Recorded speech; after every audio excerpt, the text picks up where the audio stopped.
శివ వినయంగా కనిపించే వ్యక్తి గ్రామానికి కారులో చేరుకోవడంతో అతని పక్కన లత మొత్తానికి మారిన జీవితం కోసం ఉత్సాహంగా ఉన్న యువతి. వారు బంగ్లా దగ్గరికి చేరుకోగానే ప్రేక్షకుల ముందుకు బంగ్లా ఒక పెద్ద పాత ధూళిపడ్డ గేటుతో కనిపిస్తుంది.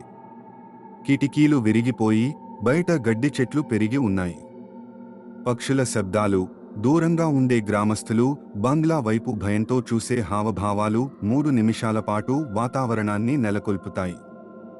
శివ, లత బంగ్లా గేటు తెరిచి లోపలికి వెళ్లడానికి సిద్ధపడుతుంటే ఒక వృద్ధుడు రామయ్య అక్కడికి చేరి వారిని ఆపడానికి ప్రయత్నిస్తాడు. రామయ్య, ఈ బంగ్లా మంచిది కాదు సారు.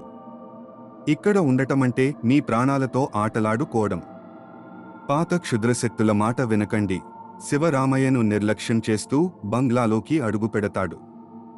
రామయ్య బంగ్లా దూరం నుండి ఆందోళనగా చూస్తుంటాడు. శివ తాళాలను తీసి తలుపులు తెరుస్తాడు. పెద్ద శబ్దంతో తలుపులు తెరుచుకోవడం, దూకుడు గాలితో మబ్బుగా ఉన్న దుమ్ము పుస్తలా దూసుకురావడం వాతావరణాన్ని వేడెక్కిస్తాయి.